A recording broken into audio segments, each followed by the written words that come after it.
Please subscribe, share and comment and support us.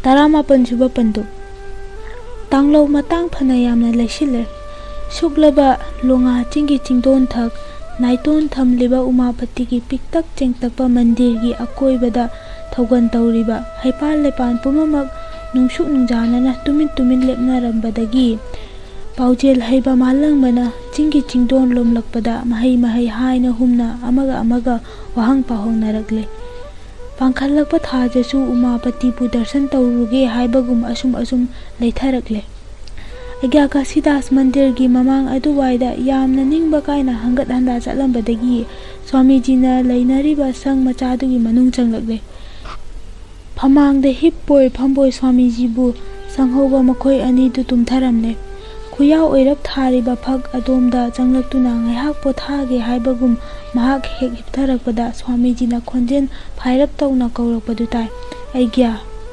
takpiu Kasidas kumna changlei Swamiji gi nakta swar charap tawna hanglei Swamiji na laktre go nanai do laktre Swamiji lakani diningi umapati gini kayam thenglabage nongyai matung pung amarom helamgani kayani panbano pangkhalakpagi tarani panbani darshan phangkidre amukta pubiba yagadra karigi yaroidage aikhoina thogan tawgani manakta tumliba ani du haudokle makhoi ahum changduna mau choklaba hainingai leitana sontharaba Swamiji bu yamna cheksinna thangduna mandir tana loiroi purakle mandir gi mangoda Swamiji bu tapna tharaga agyana mandir gi thong hangdokle manung gi thongmei thangatle amuk Swamiji bu mandir manung umapati gi sanamang maktada thangjilakle Swamiji mayam changduna pamboi ngakpoi sauraga umapati gi darshan tawrakle swar phuina matek oina Swamiji na hangatli he umapati pinabiro nanai gi praischit lanjadaba nanai singkanbiyu nanai bu thadok piranu amit ani dagi sintharappa pina kanglaba chairung ani do pum thum hatle aigya thaibong makhongda napi mathakta Swamiji gi ingit matungina thaibong makhong tana amu purakle mafamduda hek thabada Swamiji na Kasidas bu wana kaurai hairai aigya aina haijabado kubamda hapiyu hairamlaga ye thangba kubam tingtholei aigya Kasidas mamita pirang ihaunana tanchat khiduna akokpa leimai thaktagi napi singna yaudana asengba leichireng sing makhut ani changna khomgatlaga Swamiji gi nakta purakle hairai Swamiji hapcharage Swamiji gi tingthokliba khubamda leichireng sing do haplakle hapa loirabada Swamiji na khudum chena paisili soli machinda umapati adungai gi thaibong makhongdu makni matamdusu adungai pungphamdu makni sadan bana tanarakpa saji sangai ko makhoi ahum mafamduda changjafam thirakiba kuirabagi wani ngasi thoklare adugumba thodok amamu ningsinglakle mafamdu yaurakpada adungai haikibadu magi marupna makhoi anida itaw karisu nungsa thiraganu makhoi mafam asi yaurakloi chingkhongda yengluge nakhoi potharo thoidokpa khudong thigadoba leitrabadi amuk lakdaroi nongalaga ganta yaurake makhoi ani chejet koinaki kainaramdai ngahaktuda mana khumki itaw moba nangi lamon bu singba ngamkigadra aina tungoinana lepkhibiduna khonjel yawa thok ngamdana hik kaptuna khangkiba michik mirau khon takhidraba ahangba tek kairaba mandirda thogan langan kanasu yaudana tarak nganthoi umapati gi murti da makhoi anina mapukning amatta oina khurumjakhiba magi charanda changjakhiba pumnamak urakle matamduda thaibong makhongdu che nungna chalamde pumhang hanglami napi singna na pumyom yomi pumnamak ningsinglakle tarakle mana haikhiba manakta lepli bijuda adungai ibe chawbi pitat patat laba kana leitraba aihak thaki nang taibokpa pumnamak thadokpa tare do natung ilaklabani pumnamak thadoktuna mabu haifet yenglaga khumki khonjel tanik manakta leplibiduna अमुकचु मखा तारई माना नंगबु तनी अइना निंगजरिबा अइगी थवाई अइगी हक्चांग अइगी वाखल पुम्नमक नंगिनी हायरगा जेजेत कोलमी माबु नौरिबी पांबोम अनिदुना ममाई माइथोंगना मथादा लुपसिंदुना मागी थमोइदा मसुंग लांगी इखौ लांगजेबी सैरोंदो फाउकी मंगोंदसु लटनबा ngमखिदे अदुब हंगबनिदा नुसिद्रबसु नंगना इबु ngमलोय आइदि नुसिदबा नंगबु अदुबु नंगना हायरबदी ngमगनी अहाक थादोकपा मदुसु नंगसे आइगी थवाइनी उमापतिना खंगलिगनी ngasiना अहानबा नते खुरुमजखिबा मंगोंदा लाव खुरुमसी ngasiसु अमुक माबु खुरुमिन्नरमी अमुकसु तांगलो मतांगदुदा उमापतिगी चरण सोकना लनमिन्नरमी मखोय अनि तांगलो चुप्पा थैबोंग मखोंगसिमक्तदा अकंगबु उना मरक्ता अमोनबा नापी मथक्ता थक्ता तगुप तरेंगान किबा था थवान मिचाकसिंगना मखोय अनिगी बाबक ओइरमी लेंद्रबा साखी ओइरमी नोंगान पाबारकपदा अमुबा लिन अमा कदोंदगिना मखोयरोमदा लाकपा उबदा बेचाउबिना खंगप्रेक खंगना लाउरमी लिंदुना मतोक वांगना कांखत्तुना अखीबा शब्ददा कामलमदुना बेचाउबिदा ओंसिलकलबदा सनाहना मनाकता तारंबा उषा अमना फुबदगी लिंदु मथवाई थारमी पुम्नमक निंगसिंगलकले ngahak lairaga kadhomdagino atopa lin ama muk chingai thoklami asiba lindu tamna changsilaklaga siraba lindubu yettuna sanarami mikup marum lairaga sanarambadu toklaga lin aduna asibadubu munha yenglaga yamna ningba kaina handokhirami madu ubada ibe chaubi yengba ngamdraduna lottuna khangki mamai maitho magi mathada mahak tujungthi chingai halaklami numidang chatkiba magi marup asiba lindubu ubada mahakna hairami nahakna ra itaw mani itaw akhoiromda phujilakpadagini sikhrabanina sikre matungda asigumba amuk tawrunu mamai maithong langsina amuksu hairami phare ai chatlage nakoigi chana thaknaba lawrukhige numidangdadi aigi khunda chatsi ngasigi mikupsida adungai thodok ngamna urakle ngasi thokhibagum adubu tujungdare ngasidi mahak adungaigum ahoina dum हिप्थनिंगले लैमाई थक्तुदा अमोन नापी थक्तुदा असीबा लिंदुगुम महाकना हाइजबदगी थारे माबु थैबोंग मखोंदुदा पानखलकपा थाजना हाउरै नोंचुप पांगलकले मालंगी साउम लांगलकले काशीदासना ngakna हिप्थरकले असुमसुम सांगद्रोंग तारकले खांबा यादना मखोक लोयरबा उरोंगुम कवि अज्ञाना स्वामी जी अज्ञा वाना खुमी नोंगालमदाय मंदिर की सरी खिंगलकले assume assume तामलई assume assume अवांग कोरौ थक्ता पोमलगा नोंगालमदाय Ningthou लैबाकता name name पाइबा अहिंग लिकलालकता तिल्लबगुम तौरी उरई चिंगै अरापदा यामना लापदा मरोमदोम तरक तरक चेन चेन चटलिबा मसक मतौ लाक्सिनबा मखंगद्रबा अदुंगैगी यामबा लमजाव खोना चाखलकलिबा मैहौ अमतमना चिंगै लाउरई नचिननाव सिंगी लैबाक सिगी मचा सिंगी खुरकी ई सिंगी असाउबगी मैरीतना चागलिबा मैहौनी करमनो मैना मै लोकपा ओइथोक्तबनी फुट ओइररगनी तादे अदुम चटकी असुम असुम अमुक लेपगुमसु तवी ताना ताना ना इफंग फंगनदे उना मपा नाइत्रबा अहिंग लिकलालकता स्वामीजी मथंता असुम असुम ताउथोखरी स्वामीजी हक्चांग कन्ना इरे सीबा चंगबा मफम खंगद्रे हाइबा पाउना अनक्पा खुलोन लैरोनबा मफमसिंगदा तानरकपदगी स्वामीजीबु दर्शन अमुक्तंग तौहोगे हाइबगी मीना फिंगौ फौबगुम तिनखलकले स्वामीजीदी थैबोंग मखोंगदा हिपथाखिबदगी लेंखिद्रे मिहुलगी कांगलोन काइद्री हाइबा मंगाइरे ममित पांगलखिद्रे अज्ञा काशीदासना हन्ना कौजै हाइबता मंगाइरे पाखुम अमामुक पिरखिद्रे काशीदास मनाक्ता लैरिबसिंग अदुदा स्वामीजीबु सिनारमलगा पुखरी तमना चेनखिदुना मसा मऊ सेंदोक्लुरे पिसेंग होंदोक्तुना उमापतिदा आरती कटलरे कटलगा उमापतिगी चरण सोकना कपना स्वामीजीगी मंगलगिदमक हन्ना खुरुमजरे आरतीगी बर्ती मखोक हई लेना चिंबा पुरक्तुना स्वामीजीगी नाक ताना अमुक चलकले चेरक्सिदा पाव अमा तानारकले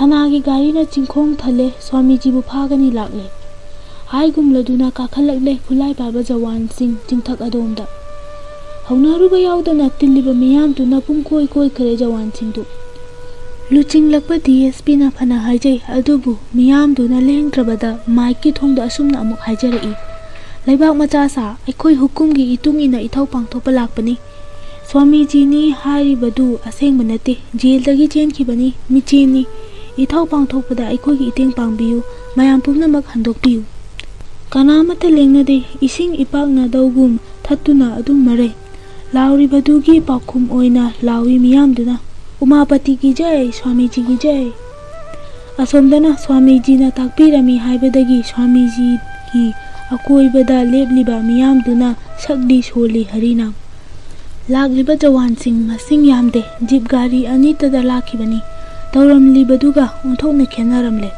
ꯂꯥꯏꯒꯤ ꯃꯟꯗꯤꯔꯅꯤ, ꯏꯆꯝ ꯆꯝꯕ ꯃꯐꯝꯃꯛꯁꯨ ꯅꯠꯇꯦ, ꯍꯨꯔꯥꯟꯕꯒꯤ ꯃꯀꯣꯛꯃꯛꯁꯨ ꯅꯠꯇꯦ꯫ ꯈꯔ ꯂꯥꯎ ꯈꯣꯡꯗꯨꯅ ꯀꯤꯍꯟꯕ ꯅꯠꯇꯅ ꯀꯔꯤꯁꯨ ꯇꯧꯕ ꯌꯥꯗ꯭ꯔꯦ꯫ ꯃꯤꯌꯥꯝꯗꯨꯅ ꯏꯔꯦꯡꯃꯛ ꯂꯦꯡꯗ꯭ꯔꯕꯗ ꯀꯥꯁꯤꯗꯥꯁ ꯃꯤꯌꯥꯝ ꯃꯔꯛꯇꯒꯤ ꯊꯣꯛꯂꯛꯂꯦ꯫ ꯃꯉꯛꯇ ꯐꯤ ꯌꯦꯠꯇꯨꯅ ꯍꯥꯏꯖꯩ ꯖꯋꯥꯟꯁꯤꯡꯗ, ꯁ꯭ꯋꯥꯃꯤꯖꯤ ꯖꯇ꯭ꯔꯥ ꯑꯣꯏꯔꯝꯗꯥꯏ ꯃꯇꯝꯁꯤꯗ ꯑꯁꯨꯛ ꯅꯨꯡꯁꯤ ꯍꯩꯇꯕ ꯊꯧꯗꯣꯛꯁꯤꯗꯗꯤ ꯉꯥꯛꯄꯤꯌꯨ꯫ ꯁ꯭ꯋꯥꯃꯤꯖꯤꯕꯨ ꯍꯧꯖꯤꯛ ꯐꯥꯕꯁꯨ ꯑꯣꯏꯊꯣꯛꯂꯣꯏ꯫ ꯁ꯭ꯋꯥꯃꯤꯖꯤ ꯍꯤꯡꯂꯦ ꯑꯁꯤꯗ ꯑꯁꯨꯝ ꯂꯩꯒꯅꯤ, ꯁꯤꯔꯦ ꯑꯁꯨꯝ ꯂꯩꯒꯅꯤ, ꯀꯔꯤꯁꯨ ꯆꯤꯡꯅꯅꯤꯡꯉꯥꯏ ꯂꯩꯇꯦ꯫ ꯑꯗꯨꯒ ꯁ꯭ꯋꯥꯃꯤꯖꯤ ꯃꯤꯆꯦꯟ ꯅꯠꯇꯦ, ꯍꯨꯔꯥꯟꯕ ꯅꯠꯇꯦ, ꯎꯃꯥꯄꯇꯤꯒꯤ ꯑꯁꯦꯡꯕ ꯚꯛꯇꯅꯤ꯫ ꯀꯥꯁꯤꯗꯥꯁ ꯃꯈꯥ ꯇꯥꯕ ꯉꯝꯂꯛꯇꯦ, ꯃꯈꯣꯟꯖꯦꯜ ꯐꯥꯏꯔꯛꯏ, ꯈꯣꯟꯖꯦꯜ ꯊꯣꯛꯅ ꯀꯞꯂꯛꯏ꯫ ꯀꯞꯂꯤꯕꯗꯨꯒꯤ ꯃꯈꯥ ꯇꯥꯔꯛꯄ ꯑꯣꯏꯅ ꯂꯥꯎꯏ ꯃꯤꯌꯥꯝꯗꯨ, ꯖय ꯎꯃꯥꯄꯇꯤꯒꯤ ꯖय, ꯁ꯭ꯋꯥꯃꯤꯖꯤꯒꯤ ꯖय꯫ ꯖꯋꯥꯟꯁꯤꯡ ꯇꯧꯐꯝ ꯈꯪꯗꯅ ꯂꯩꯅꯩ꯫ DSPꯅ ꯃꯅꯥꯛꯇ ꯂꯦꯞꯂꯤꯕ ꯁꯤꯒꯅꯦꯂꯔꯗ ꯍꯦꯗꯀ꯭ꯋꯥꯔꯇꯔ ꯂꯧꯅꯕ ꯈꯪꯍꯜꯂꯤ꯫ ꯃꯔꯛꯁꯤꯗ ꯆꯤꯡꯈꯣꯡꯗꯒꯤ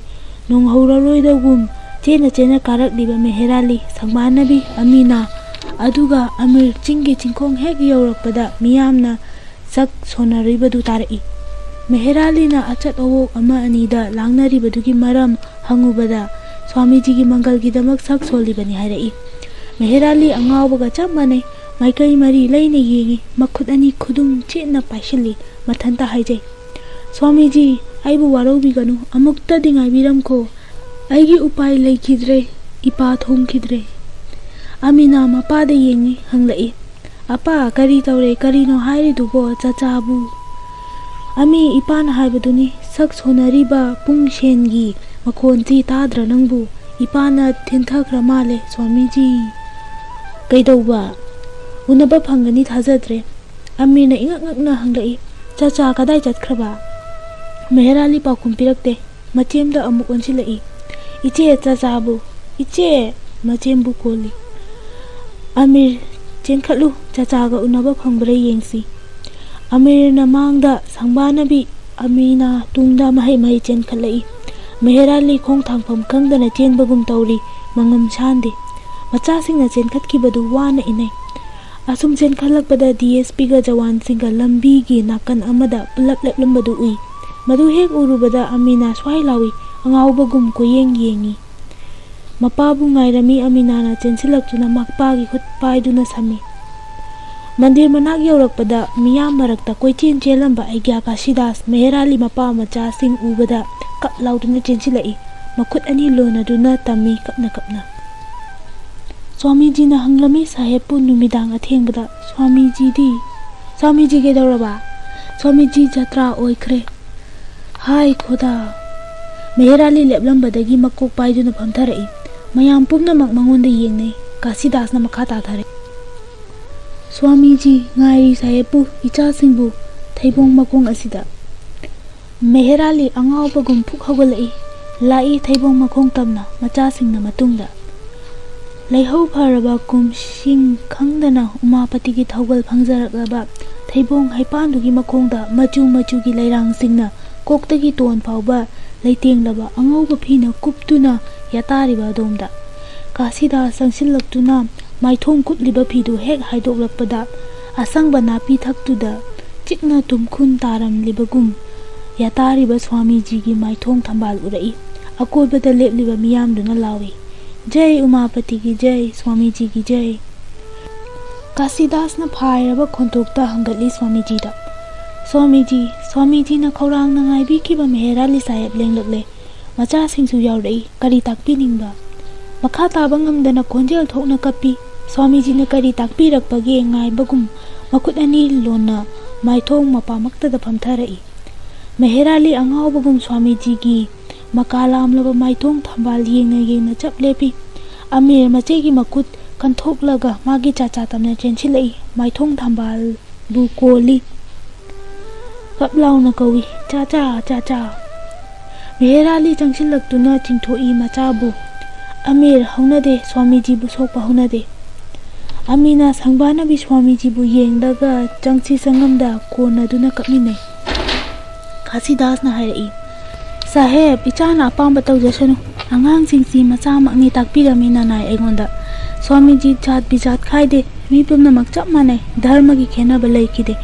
Ibema changlo ullaw nakhoi anisu Swamiji na kayada luna tawbiki kiyada nungsibiki hek pokchaba machagum loina bikibani. Swamiji ki aroiba khongpham asida nakhoina apamba hangatlu. Aibu hando u haibara hainingba hangatlo law. Swamiji nacha sing laklibasi khangdrabara kaidore tumin leibiradi. Sangbana bina chingduna Amina Amir makhoi ahumak Swamiji gi huyaromda lakle. Makok nung tharaktuna khong chokna khurumle. Amina na kapna hai. Chacha punchi chupa nangi laman tol haure nacha sing aikhoina. Amir bu anaubu mapok pina bikhiba itabu anauba hauna hapi khiba. Aigidamak khudung thiba kaya mayok ya bikhiba pumnamak asigi laman amuk singba ngamlaroido. Nacha singbu ngakpiyu. Sangbi nang kari hainingba. Nangbu machani takpikhibani mangal oyu bar bibikhibani. Kanana khangba nangbu munna khangbirambasu yai mahak Swamiji ni. Ai khangi ami ai loina ningsingli magi makhutmakna ikokta nanbiki bar pinabiki ngasida nate numittudagi hauna nong makangdana aina ningsingli laibak thibadagi amuk lakho takpikhibado lakpa ngamkhide ipagi nungsiba khanglaktrabi aini magi khoithumnaraba mapaujel ai karamna kaugani kauroi kayada thaujanbikhiba aina hangningba kaya laiki kaya leihori ngasidi pumnamak mangkhre machani takpikhibado ai kaude mapok amada magi matambakda macha oina pokjage ipa ibungon hakilaman tolabina chani chailaksida tumin lainaraba miyamdo wa langnarei Hussein khonglak patarei jawan sing mathum marang hobagum tawi hanna yengthokibada thingthrau popigi ASP saheb mandir dagi phana lapna DSP ga lepminna duna wari sanabadu unarei SP makoktagi tupi lauthoklaga makhuna pairaga kana su yaudana masa maromdom thebong makhongdu tamna changlei Tillamba miyam amumam anini handokna duda lambi phatli Kasidas madu urakpada SP tamna changshille SP na hai Kasidas hai badura dombo Mani saheb nanai aini kari takpigadawba ai lekhidraba Swamiji da salam tawningi Swamiji bu sagu chaningba mi amasu yaurei yagani na karigi yadadagi saheb Umapati gi ichhani Swamiji hojik jatra oikhre Swamiji bu nataba haiduna law khongbadu tawbiganu haijabatani ai khangi aigya adudi mayam omlibasi amutang chakthokhanbiyu akhoi karisu tawroi supnataki Swamiji bu ujage haibagini aigya di leiba yagani yamna phani ai mayamda amuktang khanganjage Kasidas Swamiji gi manak tana lakle akoibida leiriba mayamduda makhut ani loneduna Swamiji bu tongana darshan tawjaningba mi ama ani dang lai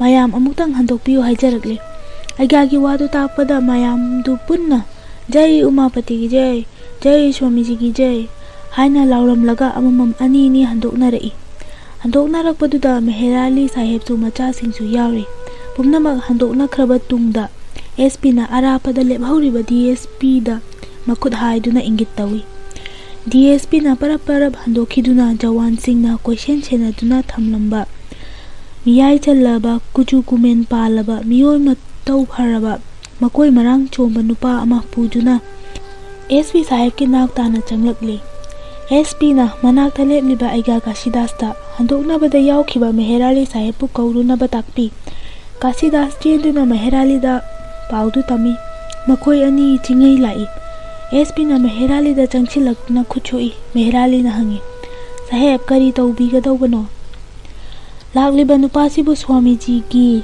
saktak hange tawbani Hojikpo? Hukumni saheb, thangai phadana tawdaba yadabani. Saheb su sakhi oibinaba takjaribani. Saheb, aibu ngakpiu aihak. Saheb su daitya khangba sarkargi officer amani haibagi aina haijabani, thangai phadabani. Meherali wa ngangpham khangdana tumin lepi. Chingai yausilai DSP. SP da salam tawraga nupadu sinai, mana matungda. SP na hai nupadu da. Moba ai wa ama haige, asila lairiba aroiba khongchatki damak shem saba loiraba nupa asibo amutang yengbiu. Adonga yamna chanana tinaba marup sanahal haibadu natra. Kasidas na changlaktuna angauba maikhum phidu hek hangdolakpada moba manglomda khongpak ani ahum thangjilakle. Chikna yatariba Swamiji gi maithong thambalda yenglai. Hek kubada mamit animak piroine. Lawai ki sam yungi masa pumba cheng khaibagum tanik maru lukthai yengba ngamdrabagum mamit ani chechet ushili. Makhud ani mak khudum chetna phaishili. Khongdagi ton phawbada singli nauri hau kha chiknak lepi. SP na nupadu bu sangtrak yengi Meherali su yenglai. SP gi mityeng du ubada DSP su nupadu da sangtrak yengi changsilai. SP na yeng thoklakpada amuk chablepi. SP na hairai. Aina hairi basi bhab tadrabra. Ai khangi saheb hairam laga nokpagum tawi nupadu aduga khonjel lumna amuk hairai. Nupa asidi ai masa khangde saheb. Makha taraki dare. Mahak no idi haibabu maithong khegum langsille. Mamit ani makori kare. Inga ichawgum mapi tarang ihore. Jinban mathak makha khrak kang. Makhong khuyada humang lairik na bana magi khongpham tariba tingthau hanau matondu laiza ipan langle. SP gi maithong tangangi Meherali su nupaduna khumkhibasing khonthang yeiribagum matari. Inthok lakpada inagna yatariba Swamiji yamna tamkhrabagum urai maikai mari pungchik chii. Khangaude SP sangchilaktuna mobagi makhut pharaga makhut ani changna khutchui hairai. Marup warau bibayade aremada wahankre. Swamiji gi thogan yaubininglabadi leihauba yagani. DSP da onsilaga amu hai. Deputy saheb mobabu thambiram bayare. Soi amata di laubi ho. Pani sir.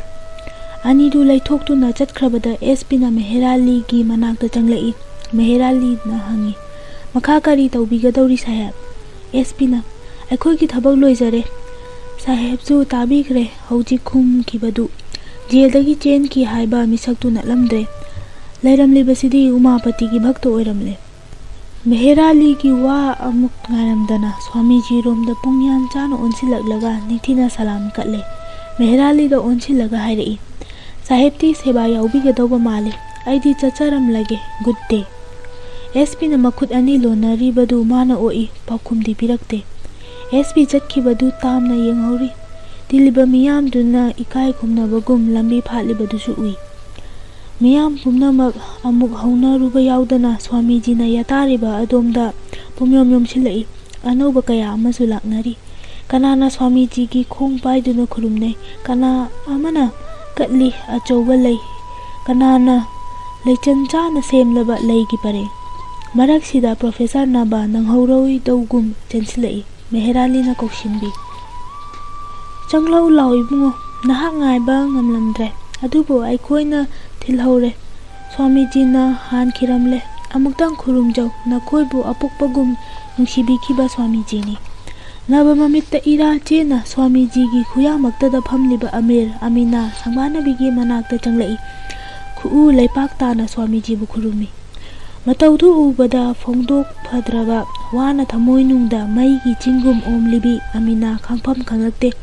Khonjel yauha thokna angaubigum kana nattabi mana chacha haina hanna kauduna tengthana oi kablai. Amirna kap lauduna kaplibadu phanaba ngamlakte.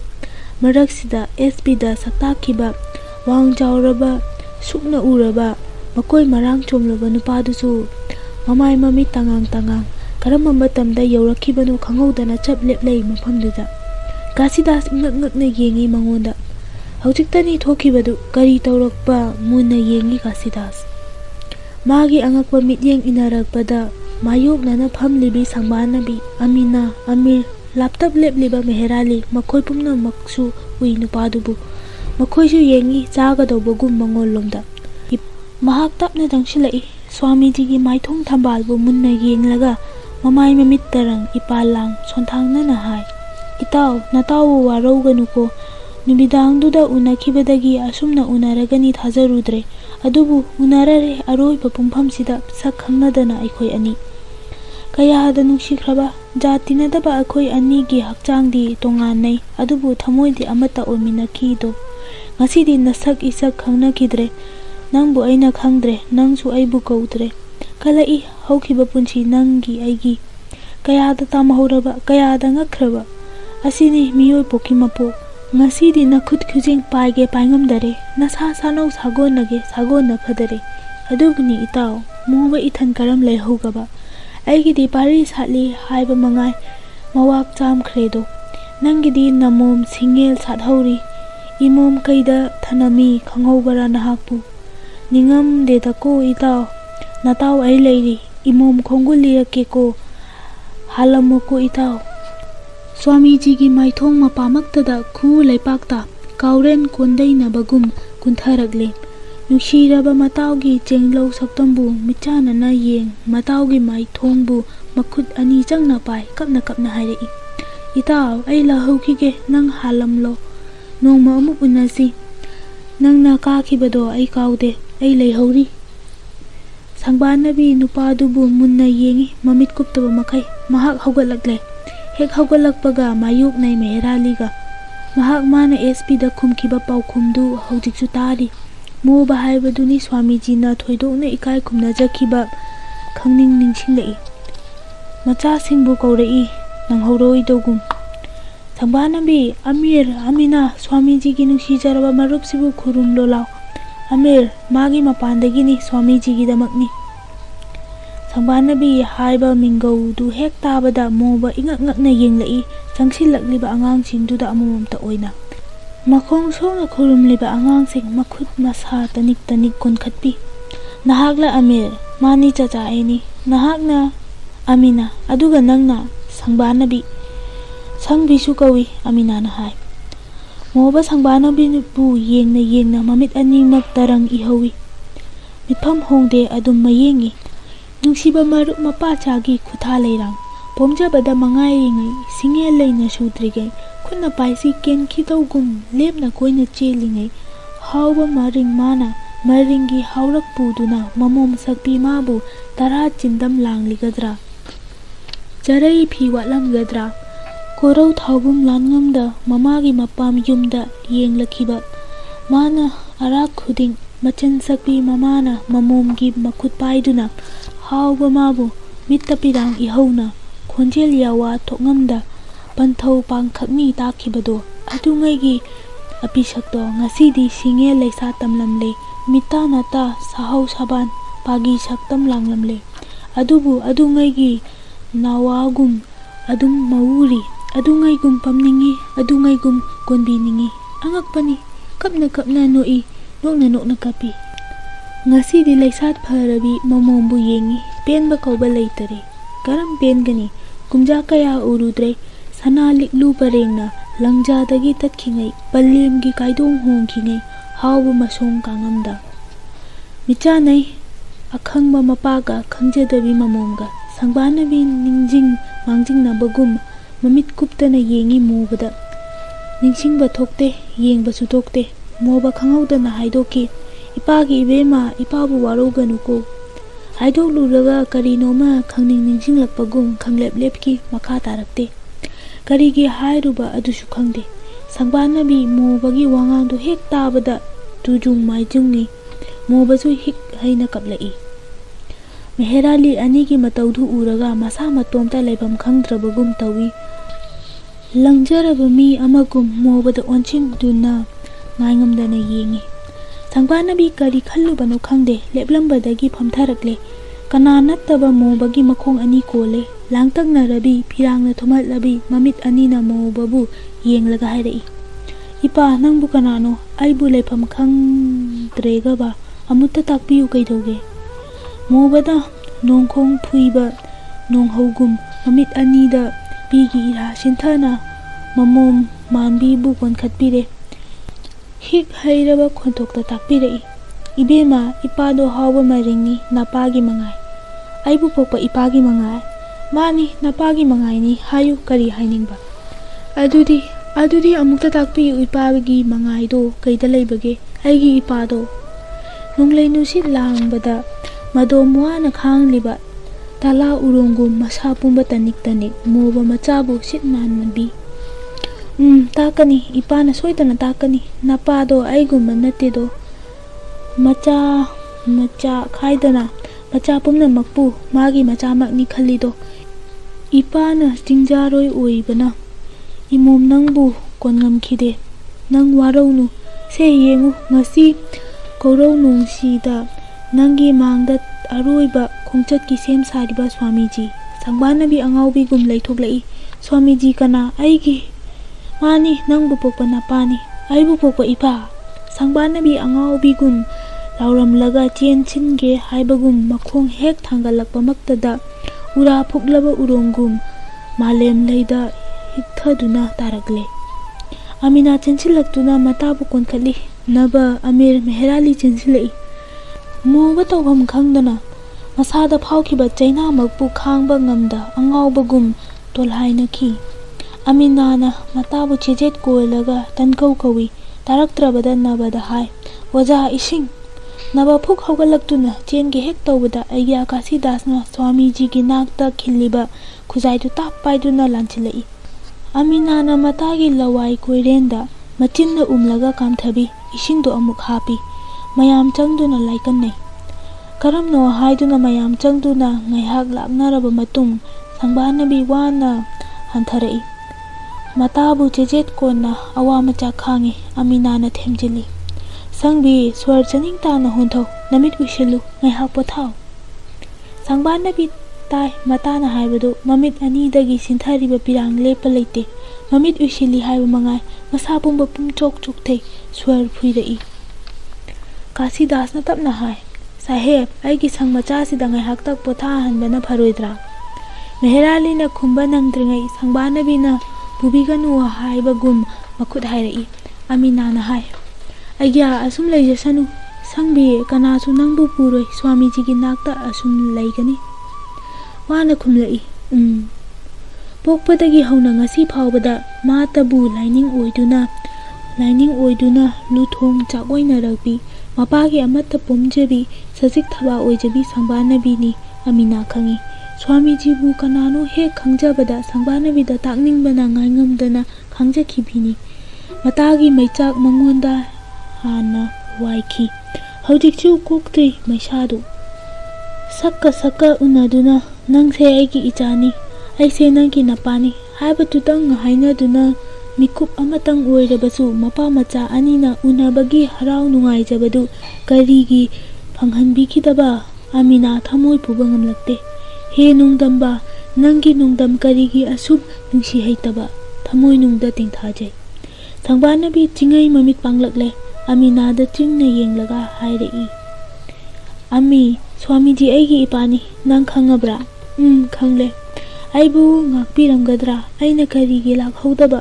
ꯃꯤꯀꯨꯞ ꯑꯃꯇꯪ ꯐꯥꯎꯕ ꯃꯈꯣꯡ ꯄꯥꯏꯗꯨꯅ ꯁꯦꯕꯥ ꯐꯪꯍꯧꯗꯦ꯫ ꯄꯥꯞ ꯆꯦꯜꯂꯕꯤ ꯏꯆꯤꯟꯁꯤꯅ ꯕꯕꯥ ꯍꯥꯏꯅ ꯀꯧꯖꯍꯧꯗꯦ꯫ ꯏꯄꯥ ꯏꯕꯨꯡꯉꯣ, ꯅꯆꯥꯗꯤ ꯄꯪꯃꯟꯁꯨ ꯄꯪꯈꯤꯀꯣ꯫ ꯑꯃꯤ, ꯑꯩꯕꯨ ꯀꯔꯤ ꯑꯣꯏꯔꯁꯤꯒꯦ? ꯏꯄꯥꯕꯨ ꯑꯃꯨꯛꯇꯪ ꯎꯖꯔꯕꯗꯤꯀꯣ ꯉꯥꯏꯖꯔꯛꯄ ꯄꯨꯝꯅꯃꯛ ꯃꯥꯡꯂꯦꯗꯣ꯫ ꯃꯔꯥꯏꯕꯛ ꯊꯤꯔꯕꯤ ꯑꯄꯪꯕꯤ ꯏꯃꯥꯗꯣ꯫ ꯏꯃꯥ, ꯏꯆꯥꯕꯨ ꯉꯥꯛꯄꯤꯔꯝꯒꯗ꯭ꯔꯥ? ꯀꯔꯤꯒꯤ ꯉꯥꯛꯄꯤꯔꯣꯏꯗꯧꯔꯤꯕ? ꯀꯔꯤꯒꯤ ꯋꯥꯔꯧꯒꯗꯧꯔꯤꯕ? ꯅꯪꯒꯤ ꯅꯤꯡꯖꯃꯟ ꯃꯍꯩ ꯄꯤꯅꯕꯤꯔꯦ, ꯅꯪꯕꯨ ꯃꯨꯟꯅ ꯈꯪꯕꯤꯈ꯭ꯔꯦ꯫ ꯄꯪꯕꯗꯒꯤ ꯑꯩꯈꯣꯏꯅ ꯈꯪꯍꯧꯗꯕꯅꯤ꯫ ꯏꯄꯥ ꯃꯣꯕꯅ ꯇꯥꯛꯄꯤꯈ꯭ꯔꯦ, ꯃꯥꯗꯤ ꯁ꯭ꯋꯥꯃꯤꯖꯤꯅꯤ, ꯃꯆꯥ ꯑꯣꯏꯕꯁꯤꯡ ꯄꯨꯝꯅꯃꯛꯄꯨ ꯃꯆꯥꯃꯛꯅꯤ ꯈꯟꯕꯤꯕꯅꯤ꯫ ꯑꯩꯈꯣꯏꯗꯒꯤ ꯑꯣꯏꯔꯝꯗ꯭ꯔꯦ, ꯈꯪꯗꯕꯒꯤ ꯂꯥꯛꯍꯧꯗꯕꯅꯤ꯫ ꯍꯧꯖꯤꯛ ꯀꯞꯄꯒꯤ ꯃꯇꯝ ꯅꯠꯇ꯭ꯔꯦ꯫ ꯕꯕꯥꯒꯤ ꯃꯪꯒꯜꯒꯤꯗꯃꯛ ꯅꯪꯒꯤ ꯇꯧꯐꯝ ꯊꯣꯛꯄ ꯇꯧꯁꯤ, ꯃꯥꯕꯨ ꯈꯣꯡ ꯄꯥꯏꯅ ꯈꯨꯔꯨꯝꯍꯧꯁꯤ꯫ ꯑꯗꯨꯗꯤ ꯑꯃꯤ, ꯅꯪ ꯑꯃꯨꯛꯇ ꯄꯨꯁꯤꯟꯕꯤꯌꯨ ꯑꯩꯕꯨ ꯉꯥꯛꯄꯤꯌꯨ ꯍꯥꯏꯖꯍꯧꯒꯦ꯫ ꯅꯤꯡꯊꯧ ꯂꯩꯕꯥꯛ ꯄꯨꯝꯁꯦꯡ ꯁꯦꯡꯂꯦ, ꯃꯥꯏꯀꯩ ꯃꯔꯤ ꯏꯆꯤꯛ ꯍꯨꯜꯂꯦ, ꯅꯨꯡꯁꯤꯠ ꯅꯨꯡꯁꯥ ꯂꯦꯞꯈ꯭ꯔꯦ꯫ ꯍꯩꯄꯥꯜ ꯂꯩꯄꯥꯜ ꯄꯨꯝꯅꯃꯛ ꯃꯤꯠꯌꯦꯡ ꯑꯃꯠꯇ ꯑꯣꯏꯅ ꯃꯤꯑꯣꯏ ꯄꯣꯛꯀꯤ ꯄꯨꯟꯁꯤꯗ ꯑꯃꯨꯛꯇꯪꯒꯤ ꯑꯣꯏꯅ ꯎꯅꯖꯕ ꯐꯪꯂꯤꯕ ꯄꯟꯊꯧ ꯄꯣꯛꯄ ꯃꯄꯥꯒ ꯃꯃꯣꯝ ꯃꯊꯟ ꯉꯥꯏꯕꯤꯒ ꯑꯅꯤꯗꯨꯕꯨ ꯌꯦꯡꯂꯛꯂꯦ꯫ ꯑꯃꯤꯅ ꯅꯕ ꯑꯅꯤꯅ ꯁꯪꯕꯥꯅꯕꯤꯕꯨ ꯁꯝꯗꯨꯅ ꯁ꯭ꯋꯥꯃꯤꯖꯤꯒꯤ ꯅꯥꯛꯇ ꯄꯨꯁꯤꯜꯂꯛꯂꯦ꯫ ꯃꯦꯍꯦꯔꯥꯂꯤ ꯑꯁꯣꯝꯗ ꯁꯪꯕꯤꯅ ꯃꯃꯥꯒꯤ ꯋꯥ ꯍꯦꯛ ꯄꯟꯈꯤꯕꯗ ꯃꯇꯣꯝꯇ ꯂꯩꯐꯝ ꯈꯪꯂꯛꯇꯦ꯫ ꯁꯪꯕꯤꯅ ꯃꯄꯥꯒꯤ ꯅꯥꯛ ꯍꯦꯛ ꯌꯧꯕꯗ ꯑꯣꯖꯥꯅꯕꯕꯨ ꯀꯧꯊꯣꯛꯏ꯫ ꯃꯈꯣꯏ ꯑꯅꯤ ꯊꯩꯗꯣꯛꯈꯤꯗꯨꯅ ꯆꯤꯛꯄꯛꯅꯅ ꯋꯥꯔꯤ ꯁꯥꯅꯩ꯫ ꯉꯥꯏꯍꯥꯛ ꯂꯩꯔꯒ ꯅꯕ ꯅꯪꯍꯧꯔꯣꯏꯗꯧꯒꯨꯝ ꯆꯤꯡꯈꯥ ꯇꯝꯅ ꯆꯦꯟꯅ ꯆꯠꯈ꯭ꯔꯤ꯫ ꯁꯪꯕꯥꯅꯕꯤꯅ ꯆꯪꯂꯛꯂꯕꯗ ꯑꯩꯒ꯭ꯌꯥ ꯀꯥꯁꯤꯗꯥꯁꯅ ꯑꯁꯥꯏ ꯃꯈꯩ ꯁ꯭ꯋꯥꯃꯤꯖꯤꯒꯤ ꯃꯥꯏꯊꯣꯡ ꯀꯨꯞꯁꯤꯜꯂꯨꯔꯕ ꯀꯥꯏꯈꯨꯝ ꯐꯤꯗꯨ ꯇꯞꯅ ꯂꯧꯊꯣꯛꯄꯤ꯫ ꯁꯪꯕꯥꯅꯕꯤ ꯃꯄꯥꯒꯤ ꯃꯄꯨꯡ ꯐꯥꯔꯕ ꯃꯥꯏꯊꯣꯡꯕꯨ ꯃꯨꯟꯅ ꯌꯦꯡꯖꯩ꯫ ꯀꯣꯛꯇꯒꯤ ꯇꯣꯟ ꯐꯥꯎꯕ ꯑꯣꯟꯅ ꯌꯦꯡꯏ ꯍꯟꯅ꯫ ꯁ꯭ꯋꯥꯃꯤꯖꯤꯒꯤ ꯌꯦꯠ ꯊꯪꯕ ꯈꯨꯠꯅ ꯆꯦꯆꯦꯠ ꯄꯥꯏꯁꯤꯜꯂꯤꯕꯗꯨ ꯎꯔꯛꯄꯗ ꯍꯪꯉꯤ ꯑꯃꯤꯅꯥꯗ, "ꯑꯃꯤ, ꯕꯕꯥꯒꯤ ꯈꯨꯠꯇ ꯑꯁꯨꯛ ꯆꯦꯠꯅ ꯄꯥꯏꯔꯤꯕꯁꯤ ꯀꯔꯤꯅꯣ?" ꯑꯃꯤꯅꯥꯁꯨ ꯌꯦꯡꯏ꯫ ꯀꯥꯁꯤꯗꯥꯁꯅ ꯍꯥꯏ, "ꯏꯕꯦꯝꯃ, ꯏꯃꯥ ꯂꯩꯕꯥꯛꯁꯤꯒꯤ ꯎꯐꯨꯜ ꯋꯥꯏꯐꯨꯜꯅꯤ, ꯁ꯭ꯋꯥꯃꯤꯖꯤꯒꯤ ꯃꯊ꯭ꯋꯥꯏꯅꯤ, ꯇꯥꯛꯄꯤꯈꯤ꯫ ꯖꯥꯇ꯭ꯔꯥ ꯑꯣꯏꯔꯤꯉꯩꯗ ꯁ꯭ꯋꯥꯃꯤꯖꯤꯅ ꯇꯥꯛꯄꯤꯕꯗꯒꯤ ꯏꯄꯥꯅ ꯍꯥꯞꯆꯕꯅꯤ꯫ ꯁ꯭ꯋꯥꯃꯤꯖꯤ ꯅꯅꯥꯏꯕꯨ..." ꯁꯪꯕꯥꯅꯕꯤ ꯏꯉꯛ ꯉꯛꯅ ꯇꯥꯏ ꯍꯥꯏꯔꯤꯕꯗꯨ꯫ ꯑꯃꯤꯅꯥꯁꯨ ꯑꯗꯨꯉꯩ ꯃꯃꯤꯠꯅ ꯎꯈꯤꯕꯗꯨꯒꯤ ꯑꯥꯔꯊ ꯍꯧꯖꯤꯛꯇ ꯈꯪꯂꯤ꯫ ꯈꯪꯂꯛꯂꯕꯗ ꯍꯥꯏꯖꯩ ꯑꯩꯒ꯭ꯌꯥꯗ, "ꯑꯩꯒ꯭ꯌꯥ, ꯁꯪꯕꯤꯁꯨ ꯎꯐꯨꯜ ꯃꯔꯤꯛ ꯈꯔꯗꯪ ꯍꯥꯞꯆꯕ ꯌꯥꯔꯣꯏꯗ꯭ꯔꯥ?" "ꯀꯔꯤꯒꯤ ꯌꯥꯗꯅꯤ? ꯀꯠꯂꯨ ꯌꯥꯏ ꯏꯆꯥꯁꯤꯗꯤ." ꯁꯪꯕꯥꯅꯕꯤ ꯍꯦꯛ ꯇꯥꯕꯒ ꯁ꯭ꯋꯥꯃꯤꯖꯤꯒꯤ ꯃꯅꯥꯛ ꯑꯗꯨꯋꯥꯏꯒꯤ ꯂꯩꯃꯥꯏ ꯊꯛꯇꯨ ꯃꯈꯨꯠꯅ ꯁꯦꯡꯗꯣꯛꯏ꯫ ꯅꯥꯄꯤ ꯁꯤꯡꯅꯥ ꯌꯥꯎꯗ꯭ꯔꯕ ꯂꯩꯄꯥꯛ ꯂꯩꯔꯤꯛꯁꯤꯡ ꯃꯈꯨꯠ ꯑꯅꯤ ꯆꯪꯅ ꯈꯣꯝꯖꯔꯒ ꯈꯨꯗꯨꯝ ꯆꯦꯠꯅ ꯄꯥꯏꯔꯤꯕ ꯃꯄꯥꯒꯤ ꯈꯨꯠꯇ ꯍꯥꯞꯄꯤ꯫ ꯍꯥꯏꯔꯛꯏ, "ꯏꯄꯥ ꯏꯕꯨꯡꯉꯣ, ꯅꯆꯥꯗꯤ ꯂꯥꯏꯔꯕꯤꯅꯤ, ꯄꯨꯄꯥꯡ ꯁꯨꯗꯅ ꯍꯧꯔꯛꯂꯕꯤꯅꯤ, ꯀꯔꯤꯁꯨ ꯀꯠꯅꯤꯡꯉꯥꯏ ꯂꯩꯖꯗꯦ꯫ ꯑꯗꯨꯕꯨ ꯅꯍꯥꯛꯅ ꯄꯥꯝꯖꯈꯤꯕ ꯁꯦꯡꯂꯕ ꯂꯩꯄꯥꯛ ꯂꯩꯔꯤꯛꯁꯤꯡ ꯅꯆꯥꯁꯨ ꯀꯠꯆꯒꯦ꯫ ꯅꯆꯥꯅ ꯅꯍꯥꯟꯃꯨꯛꯀꯤ ꯃꯄꯣꯛꯇ ꯂꯪꯖꯈꯤꯕ ꯏꯄꯥꯞꯅ ꯏꯄꯥꯒꯤ ꯁꯦꯕꯥ ꯐꯪꯖꯍꯧꯗ꯭ꯔꯦ꯫ ꯃꯄꯣꯛ ꯑꯃꯗ ꯅꯪꯒꯤ ꯅꯇꯝꯕꯥꯛꯇ ꯅꯆꯥ ꯑꯣꯏꯅ ꯄꯣꯛꯍꯟꯕꯤꯌꯨ꯫ ꯃꯇꯝꯗꯨꯗ ꯏꯄꯥꯒꯤ ꯅꯨꯡꯁꯤꯕꯗꯣ ꯈꯪꯖꯒꯦ꯫ ꯑꯄꯪꯕꯤ ꯑꯩꯕꯨ ꯄꯣꯛꯄꯤ ꯑꯄꯪꯕꯤ ꯏꯃꯥꯕꯨ ꯅꯪꯅ ꯉꯥꯛꯄꯤꯌꯨ ꯏꯄꯥ ꯏꯕꯨꯡꯉꯣ." ꯍꯧꯒꯠꯂꯛꯂꯒ ꯑꯃꯤꯅꯥꯒꯤ ꯃꯈꯨꯠ ꯄꯥꯏꯗꯨꯅ ꯃꯄꯥꯒꯤ ꯃꯈꯣꯡ ꯈꯨꯌꯥꯔꯣꯝꯗ ꯂꯥꯛꯂꯦ꯫ ꯃꯈꯨꯠ ꯑꯅꯤ ꯆꯪꯅ ꯈꯣꯡ ꯑꯅꯤꯗꯨ ꯃꯀꯣꯛ ꯊꯛꯇ ꯊꯥꯡꯒꯠꯂꯦ꯫ ꯀꯞꯅ ꯃꯄꯥꯒꯤ ꯃꯈꯣꯡ ꯀꯣꯜꯂꯒ ꯑꯃꯨꯛꯁꯨ ꯍꯥꯏꯖꯩ, "ꯏꯄꯥ ꯏꯕꯨꯡꯉꯣ, ꯅꯆꯥꯅ ꯂꯥꯟꯈꯤꯕ ꯄꯨꯝꯅꯃꯛ ꯉꯥꯛꯄꯤꯌꯨ ꯏꯄꯥ ꯏꯕꯨꯡꯉꯣ." ꯑꯃꯤꯅꯥꯁꯨ ꯃꯥꯒꯤ ꯆꯆꯥꯒꯤ ꯃꯈꯣꯡ ꯄꯥꯏꯗꯨꯅ ꯈꯨꯔꯨꯝꯂꯦ꯫ ꯑꯃꯤꯔꯕꯨꯁꯨ ꯀꯧꯁꯤꯟꯗꯨꯅ ꯈꯨꯔꯨꯝꯍꯜꯂꯦ꯫ ꯑꯃꯤꯔ ꯃꯥꯒꯤ ꯆꯆꯥꯒꯤ ꯃꯈꯣꯡ ꯍꯦꯛ ꯄꯥꯏꯕꯒ ꯀꯞꯅ ꯃꯥꯒꯤ ꯆꯆꯥꯕꯨ "ꯆꯆꯥ" ꯍꯥꯏꯅ ꯍꯟꯅ ꯀꯧꯏ, ꯃꯆꯦꯝꯅ ꯊꯦꯝꯖꯤꯟꯕꯤ꯫ ꯇꯟꯖꯥꯁꯤꯃꯛꯇꯗ ꯅꯪꯍꯧꯔꯣꯏꯗꯧꯒꯨꯝ ꯆꯦꯟꯅ ꯂꯥꯛꯂꯤꯕ ꯃꯁꯛ ꯃꯇꯧ ꯐꯖꯔꯕ ꯃꯤꯑꯣꯏ ꯃꯤꯇꯧ ꯐꯔꯕ ꯃꯊꯣꯠ ꯀꯥꯔꯛꯄ ꯄꯥꯈꯪ ꯑꯃ ꯃꯈꯨꯠꯇ ꯂꯩꯆꯟ ꯁꯨꯅ ꯂꯦꯡꯂꯕ ꯂꯩ ꯄꯔꯦꯡ ꯑꯃ ꯄꯥꯏ ꯁ꯭ꯋꯥꯃꯤꯖꯤꯒꯤ ꯇꯝꯅ ꯄꯔꯞ ꯆꯪꯁꯤꯜꯂꯛꯏ꯫ ꯁ꯭ꯋꯥꯃꯤꯖꯤꯒꯤ ꯃꯥꯏꯊꯣꯡ ꯍꯦꯛ ꯎꯕꯃꯛꯇꯗ ꯃꯈꯨꯠ ꯑꯅꯤ ꯂꯣꯟꯅꯩ꯫ ꯃꯈꯨꯠꯇ ꯄꯥꯏꯔꯤꯕ ꯂꯩꯒꯤ ꯄꯔꯦꯡ ꯁ꯭ꯋꯥꯃꯤꯖꯤꯒꯤ ꯀꯣꯛꯊꯛꯇ ꯊꯝꯂꯒ ꯀꯠꯂꯤ, ꯁꯣꯟꯊꯥꯡꯅꯅ ꯍꯪꯒꯠꯂꯤ꯫ ꯁ꯭ꯋꯥꯃꯤꯖꯤ ꯏꯌꯥꯝꯕꯁꯤꯡꯅ ꯈꯨꯗꯛꯇꯨꯗ ꯑꯀꯣꯏꯕꯗ ꯂꯦꯞꯂꯤꯕ ꯃꯤꯌꯥꯝꯗꯨꯅ ꯈꯣꯟꯖꯦꯜ ꯑꯃꯠꯇ ꯑꯣꯏꯅ "ꯖꯩ ꯎꯃꯥꯄꯇꯤꯒꯤ ꯖꯩ, ꯖꯩ ꯁ꯭ꯋꯥꯃꯤꯖꯤꯒꯤ ꯖꯩ" ꯍꯥꯏꯅ ꯂꯥꯎꯔꯛꯄꯗ ꯃꯈꯥ ꯀꯔꯤ ꯍꯪꯒꯠꯈꯤꯕ ꯇꯥꯈꯤꯗ꯭ꯔꯦ꯫ ꯁꯪꯕꯥꯅꯕꯤ, ꯑꯃꯤꯅꯥ, ꯑꯃꯤꯔ ꯃꯌꯥꯝꯅ ꯂꯥꯎꯔꯤꯕꯗꯨ ꯇꯥꯔꯤ꯫ ꯀꯥꯁꯤꯗꯥꯁ ꯆꯪꯁꯤꯜꯂꯛꯇꯨꯅ ꯁ꯭ꯋꯥꯃꯤꯖꯤꯒꯤ ꯍꯛꯆꯥꯡꯗ ꯑꯉꯧꯕ ꯀꯥꯏꯈꯨꯝ ꯐꯤꯗꯨ ꯇꯞꯅ ꯆꯤꯡꯈꯠꯂꯤ꯫ ꯆꯤꯛꯅ ꯏꯪꯅ ꯎꯔꯕ ꯃꯥꯏꯊꯣꯡ ꯊꯝꯕꯥꯜ ꯀꯨꯞꯁꯤꯜꯂꯛꯏ꯫ ꯂꯥꯞꯊꯛ ꯂꯦꯞꯂꯤꯕ ꯃꯧꯕꯁꯨ ꯀꯞꯅ ꯅꯤꯡꯉꯝꯗꯅ ꯌꯦꯡꯂꯤ꯫ ꯃꯦꯍꯦꯔꯥꯂꯤ ꯇꯥꯝꯅ ꯇꯥꯈ꯭ꯔꯤꯕ ꯆꯤꯡꯈꯣꯡ ꯇꯝꯕ ꯂꯝꯕꯤꯔꯣꯝꯗ ꯌꯥꯝꯅ ꯅꯤꯡꯉꯝꯗꯅ ꯌꯦꯡꯊꯣꯛꯂꯛꯏ꯫ ꯑꯗꯨꯕꯨ ꯅꯕ ꯂꯥꯛꯄ ꯎꯗ꯭ꯔꯕꯗ ꯅꯤꯡꯕ ꯀꯥꯏꯅ ꯂꯦꯞꯂꯤ꯫ ꯂꯦꯞꯂꯝꯕꯗꯒꯤ ꯀꯥꯁꯤꯗꯥꯁ ꯊꯣꯛꯂꯛꯄ ꯎꯕꯗ ꯑꯩꯒ꯭ꯌꯥꯒꯤ ꯅꯥꯛ ꯇꯥꯅ ꯆꯪꯁꯤꯜꯂꯛꯏ꯫ ꯑꯁꯣꯝꯗꯅ ꯃꯤꯌꯥꯝꯗꯨꯅ ꯇꯠꯇꯅ ꯂꯥꯎꯔꯤ, "ꯖꯩ ꯎꯃꯥꯄꯇꯤꯒꯤ ꯖꯩ, ꯖꯩ ꯁ꯭ꯋꯥꯃꯤꯖꯤꯒꯤ ꯖꯩ." ꯂꯣꯏꯔꯕ꯫